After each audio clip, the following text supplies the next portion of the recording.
छोटा सा example, provision for taxation previous year previous year क्या था 22 23 और करंट ईयर क्या है 23 24। अभी क्या चल रहा है करंट ईयर 23 24 चल रहा है, खत्म हो गया खत्म। अरे अभी तो 24 25 चल रहा है। क्वेश्चन में करंट ईयर हम किस साल की कैश फ्लो स्टेटमेंट बना रहे हैं 23 24। तो आपके लिए करंट ईयर क्या है 23 24, प्रीवियस ईयर क्या है 22 23। विदाउट, अब ध्यान से देखना, ये आपको लेजर बैलेंसेस दे रखे हैं। क्या है ये? एक अकाउंट होता है प्रोविजन फॉर टैक्सेशन। आपको 2 साल के बैलेंसेस दे रखे हैं कि उस साल का बैलेंस ये, इस साल का बैलेंस ये। If no other information is given, आगे जाके और एडजस्टमेंट भी आएंगी। If no other information is given, तो जो पिछले साल का प्रोविजन है वो करंट ईयर में पे हो जाएगा, जो करंट ईयर का प्रोविजन है वो नेक्स्ट ईयर में पे होगा। ओके और क्वेश्चन में करंट ईयर क्या है हम चेंज कर रहे हैं किसके बेसिस पे कर रहे हैं हम 23 24 22 23 प्रीवियस ईयर। अब ध्यान से देखना कि मैंने क्या बोला। यहाँ आंसर शुरू हो गया, कलर ही चेंज कर देते हैं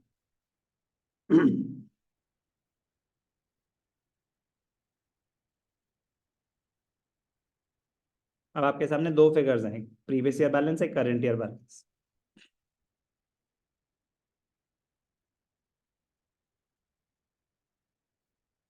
current year balance of provision for taxation कितना है 75। क्या है ये? जो इस साल प्रोविजन क्रिएट हुआ है। क्या है ये? जो इस साल प्रोविजन क्रिएट हुआ है।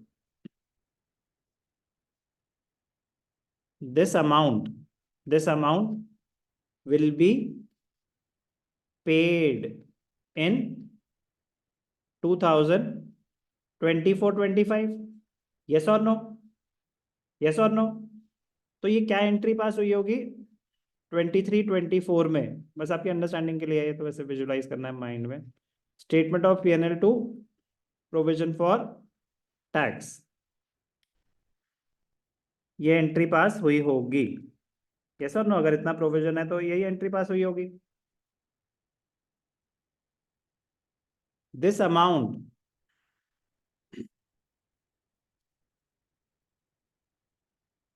this provision has reduced the profits for the current year 23-24। yes or no? but not the cash balance, as the payment will be made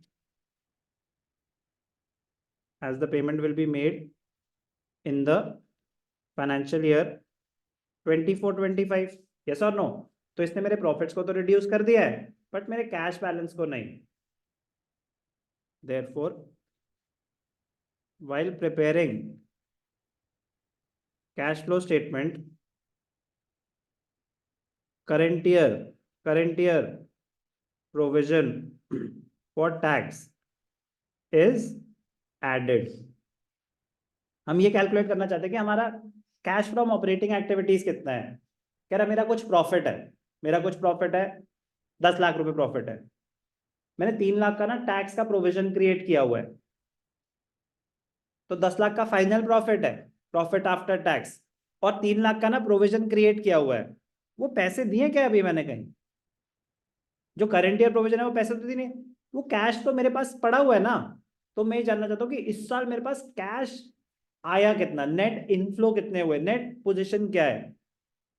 तो ये जो 3 लाख का खर्चा है एक तरह से प्रोविजन फॉर टैक्सेशन टू, अपना जो statement of profit and loss to provision for taxation, एक तरह से 3 लाख का एक्सपेंस है ना, कि आपके प्रॉफिट टैक्स एक्सपेंस बोलते हैं इसको, प्रॉफिट रिड्यूस कर रहा है आपका, पैसे खर्च हुए हैं क्या, पैसे मेरे पास पड़े हुए हैं। तो एक्चुअल कैश कितना आया, तो वो तो 10 लाख से ज्यादा ही आया था। 10 लाख तो टैक्स का प्रोविजन क्रिएट करने के बाद है।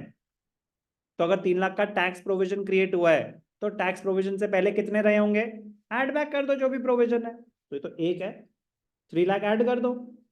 तो क्यों हो रहा है वो सारी कहानियां बता रहा था, खत्म हो गई। Therefore while preparing cash flow statement, ये मुझे लिखने की जरूरत नहीं ना, सीएफएस कैश फ्लो स्टेटमेंट है। सर ये सीएफएस है, बस ये लिख दो, ये सीआईएफआईएस है। Current year provision for tax is added, current year provision for tax is added on the assumption, ये assumption होती है that the tax has not yet been paid and will be paid in the next year. It will be paid in the next year. कोई doubt? तो ये हो गया current year का। अब प्रीवियस ईयर का क्या करेंगे? प्रीवियस ईयर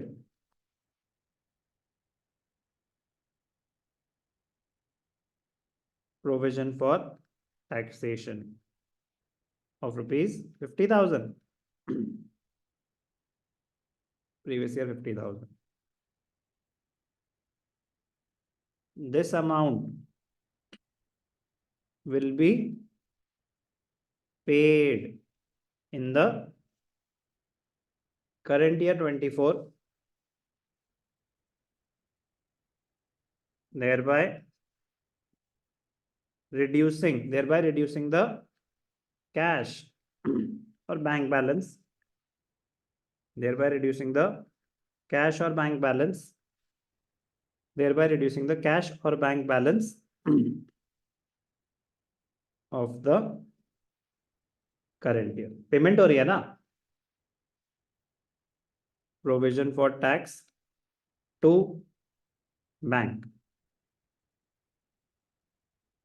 बट ये पेमेंट कहीं करंट ईयर के statement of profit and loss में आ रही होगी। करंट ईयर के statement of profit and loss, आंखें बंद करें, पहले आता है revenue, revenue from operation other income, उसमें आ रही होगी, उसमें आ रही होगी। रेवेन्यू में तो आ नहीं सकती। आते हैं एक्सपेंसेस पे, cost of material consume, yes और no? Purchase of stock and trade, जल्दी बोलो। No. Change in inventory, employ benefit expenses, finance cost, depreciation and finance cost आ रही होगी उसमें कि नहीं आ रही होगी? नहीं आ रही होगी भाई, फाइनेंस कॉस्ट नहीं होती है। फाइनेंस कॉस्ट इंटरेस्ट डिवेंचर्स वो सब, finance cost, depreciation and amortisation उसमें आ रही होगी। अदर एक्सपेंसेस, नो नो, नहीं हो सकता उसमें। Tax payment is not a business expense, it is shown under operating activities because of the rule that a transaction which is neither investing nor financing will be shown in the cash flow statement as an operating activity. But statement of profit and loss में नहीं आता payment of tax. Payment of tax is not a revenue item. वो मेरे current year profit और loss को affect ही नहीं कर रहा, तो मेरे statement of profit and loss में कैसे आ सकता है? It is not a revenue item. तो जो पेमेंट हुई होगी पिछले साल की, क्या कहीं आ रही होगी statement of profit and loss में? तो उसने मेरे प्रॉफिट को अफेक्ट नहीं करा, लेकिन भाई साहब पेमेंट हुई है, मेरे कैश को तो अफेक्ट करा होगा। This payment has not affected the current year profits but reduced the cash or bank balance of the current year. Yes or no? Therefore, this must be deducted while preparing cash flow statement. बेटा conclusion तो बहुत ही simple सा है।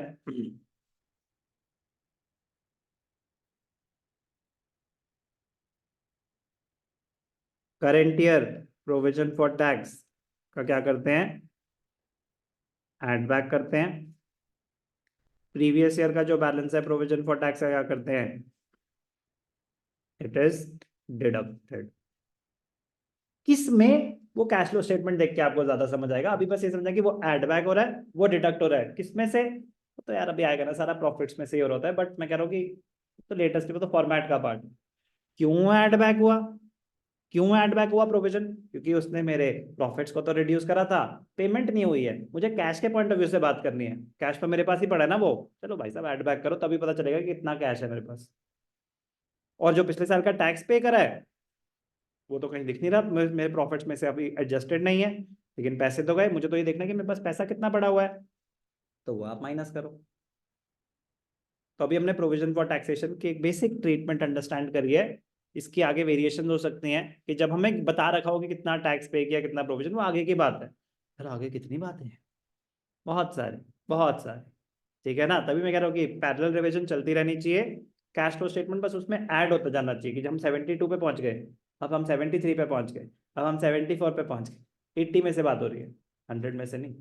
72 तो खत्म ना, 72 तो आप ला ही रहे हो, प्रॉब्लम तो बस उन्हें 8 की है ना, कि सर वो आप आपकी वजह से ना वो 8 नहीं आ पा रहे हमारे, हम कब से 72 पे अटके हुए हैं, मतलब हम 80 देखना चाहते हैं। तो मैं वही कह रहा हूँ कि वो फर्स्ट क्लास सेकंड क्लास से आपका वो 74 हो गया, ठीक है ना, तो आप 75 के बहुत करीब पहुंच गए, बट वो 6 धीरे धीरे धीरे धीरे ऐड हो जाएंगे, ठीक है ना। तो अगर आप अभी 74 भी लाएंगे तो it is as good as 80। Provision for taxation, current year provision add हो रहा है, प्रीवियस ईयर माइनस हो रहा है, तो बस सर इतना ही काफी है। क्यों का चक्कर नहीं पालना, अब उसी के लिए मैं आधे घंटे से नॉन स्टॉप बोल रहा हूँ, क्यों, समझ आना जरूरी है प्लीज। आगे जाके आएंगे वेरिएशंस, आगे जाके आएंगे वेरिएशंस, बट एक छोटी सी बात बता देता हूँ, if only one value is given for tax, एक ही वैल्यू गिवन है किसी भी एक ही नाम से, कि या प्रोविजन के नाम से या पेमेंट के नाम से, एक ही वैल्यू गिवन है, दो वैल्यूज ही गिवन नहीं है, if only one value is given, we assume that the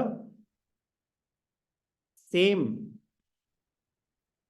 amount must have been provided and paid, provided and paid in the current year। वही प्रोविजन क्रिएट हुआ होगा, वही पेमेंट हुई होगी, assumption, assumption, we assume no tax can be paid without creating a, no tax can be paid without creating a provision।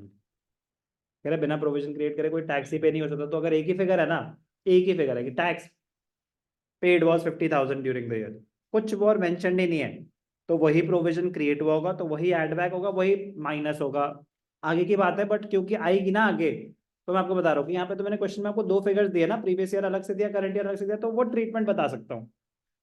जब एक ही है तो हम अज्यूम करते हैं कि वही प्रोविजन वही पेमेंट, अजम्पशन है बहुत बड़ी। कॉन्सेप्ट ये है कि जब दो वैल्यूज गिवन है तो क्या, तो प्रीवियस ईयर की जो वैल्यू है वो पिछले साल प्रोविजन क्रिएट किया था, वो करंट ईयर के प्रॉफिट्स को अफेक्ट नहीं करता, लेकिन पेमेंट हुई होगी। जो करंट ईयर प्रोविजन है वो मेरे करंट ईयर के प्रॉफिट्स को तो अफेक्ट करता है, बट पेमेंट अभी होना पॉसिबल नहीं। वो बताया हमें कहानी फाइनेंशियल ईयर की। ओके, कॉन्सेप्ट समझ समझ के करना बेटा, समझ समझ के करेंगे तो जब चैप्टर खत्म होगा तो हमें ऑलमोस्ट 80-90% आता होगा, वरना दिक्कत है। ठीक है ना, सो प्लीज आराम आराम से, मैं इसी स्पीड पर, मतलब अप्रैल में भी इसी स्पीड पे चल रहा था, मैं जनवरी में भी इसी स्पीड पे चल रहा हूँ, मैं फरवरी में भी इसी स्पीड पे, फरवरी तक पहुंचेगी नहीं बात, लेकिन फिर भी मैं कह रहा हूँ क्योंकि अभी हम ये कॉन्सेप्ट अंडरस्टैंड कर रहे हैं ना, मैं चाहूँ तो मैं रॉकेट की स्पीड में आपको क्रैश कोर्स करा दूँ, मैं कह रहा हूँ उसका फायदा नहीं होगा आपको कोई, वो तो आपको दिख ही रहा है बाकी 72 में, ठीक है ना। तो मैं कह रहा हूँ आराम से कंसोलिडेशन कंसोलिडेशन कंसोलिडेशन, ये चीजें ऐड होती रहनी चाहिए। बट सर वो दिमाग में होता है ना कुछ बच्चा है, वो तो आपका दिमाग है ना, वो तो आपका दिमाग आपको ट्रेन करना है, जो खत्म हो गया उसका क्या। तो मैं वही बोल रहा हूँ कि प्लीज ये चीज ऐड होती जानी चाहिए। मैक्सिमम 10 डेज, मैक्सिमम 10 डेज में मेरा कैश फ्लो खत्म हो जाएगा। लेकिन मैं कह रहा हूँ कि मेरा कैश फ्लो खत्म होना मेरे लिए कोई एडवांटेज की बात नहीं है, आपका मेरे साथ खत्म हो जाना चाहिए, मैं बस ये चाहता हूँ। तो इसीलिए साथ साथ कॉन्सेप्ट अंडरस्टैंड करते रहना। सर हमारे प्री बोर्ड चलते रहेंगे, कोई बात नहीं, इतना ही काम दूंगा कि 1-1.5 घंटा लगाना होगा कैश फ्लो पे, बाकी पुरानी चीजों पे अपना चलता रहेगा, ठीक है ना। बट मैं कह रहा हूँ मतलब 1.5 घंटा 2 घंटा लगा दोगे तो साथ साथ वो क्लोज होता रहेगा। चलो चलो।